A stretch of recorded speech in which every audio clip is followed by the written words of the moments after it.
Hola, en este video vamos a resolver un ejercicio del tema potencial químico y equilibrio de fases de sustancias puras.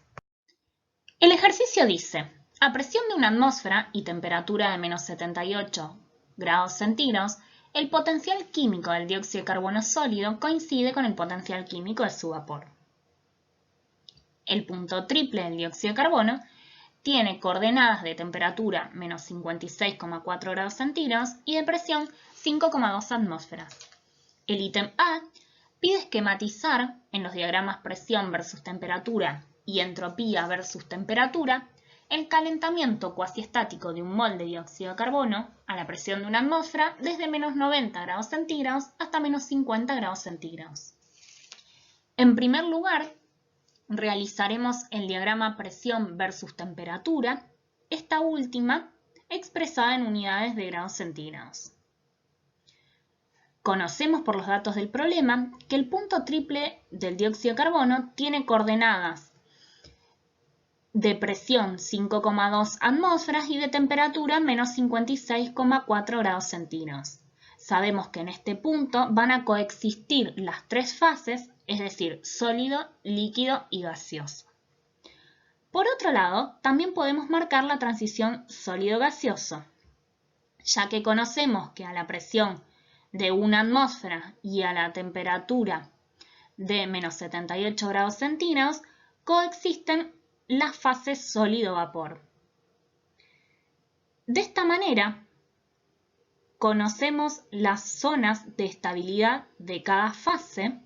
y podemos completar el esquema presión versus temperatura,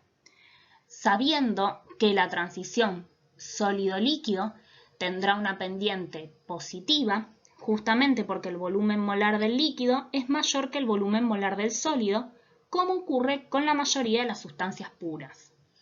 Entonces, en este diagrama de fases han quedado delimitadas las zonas de estabilidad de cada una de las fases, el punto triple en el que coexisten las fases sólido, líquido y gaseoso,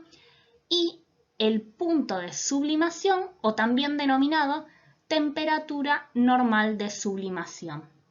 es decir, la temperatura a la cual ocurre la transición sólido-gaseoso a la presión de una atmósfera. El problema nos pide graficar en este diagrama el calentamiento cuasiestático de un mol de dióxido de carbono a la presión de una atmósfera desde menos 90 grados centígrados hasta menos 50 grados centígrados. Conocemos entonces que este será el estado inicial y a la presión de una atmósfera y la temperatura de menos 50 grados centígrados será el estado final. Como el calentamiento isobárico es cuasiestático, entonces uniremos desde el estado inicial hasta el estado final con una línea continua o línea llena, distinguiendo en particular que lo que primero ocurre es un calentamiento del dióxido de carbono sólido desde menos 90 grados centígrados hasta menos 78 grados centígrados, que en esta temperatura lo que ocurrirá es un cambio de estado sólido-gaseoso denominado sublimación y que posteriormente ocurrirá un calentamiento del dióxido de carbono gaseoso desde menos 78 grados centígrados hasta menos 50 grados centígrados. Para graficar potencial químico versus temperatura, recordaremos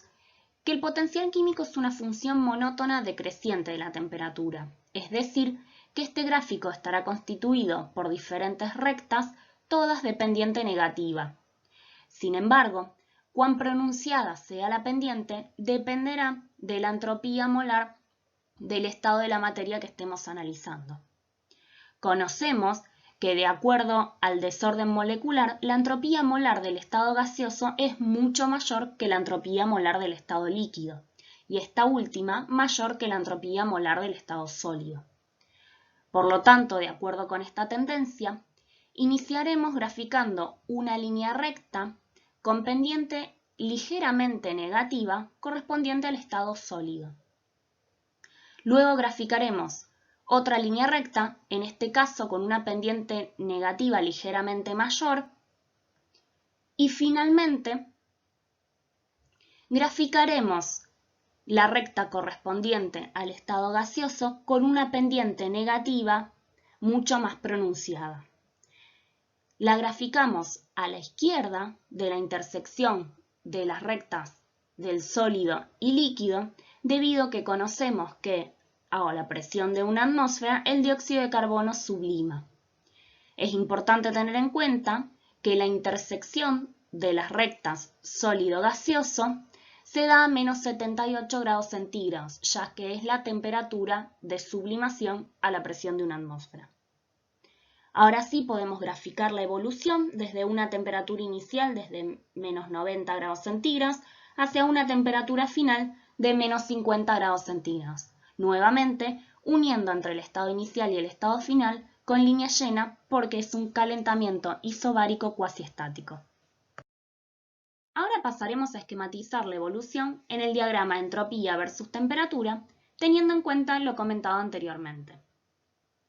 Para conocer cómo varía la entropía durante el calentamiento del dióxido de carbono sólido, tendremos en cuenta que este aumento de entropía estará dado por la integral desde menos 90 hasta menos 78 grados centígrados del número de moles por la capacidad calorífica molar del dióxido de carbono sólido por el diferencial de temperatura dividido temperatura. Por lo tanto, lo graficaremos con forma de función logarítmica.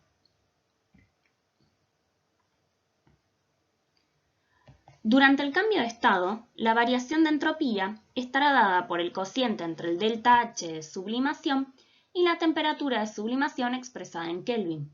o lo que es lo mismo, por la masa de dióxido de carbono, por el calor latente de sublimación dividido la temperatura de sublimación. De esta manera, graficaremos el aumento de entropía con una línea recta a la temperatura del cambio de estado, es decir, menos 78 grados centígrados, teniendo en cuenta en este punto que el cambio de estado será el que cause el mayor aumento de entropía en la evolución. Finalmente, la variación de entropía debido al calentamiento del dióxido de carbono gaseoso estará dada por la integral desde menos 78 grados centígrados hasta menos 50 grados centígrados del número de moles por la capacidad calorífica molar del dióxido de carbono gaseoso por el diferencial de temperatura dividido temperatura, por lo que nuevamente lo graficaremos con forma de función logarítmica. El ítem B nos pide indicar los datos que necesita para calcular el delta S del proceso global, justificando su respuesta. En este punto, sabemos que el delta S del proceso será igual a la suma del delta S1, es decir, al correspondiente al calentamiento del dióxido de carbono sólido, al delta S2 debido al cambio de estado y al delta S3 debido al calentamiento del dióxido de carbono gaseoso.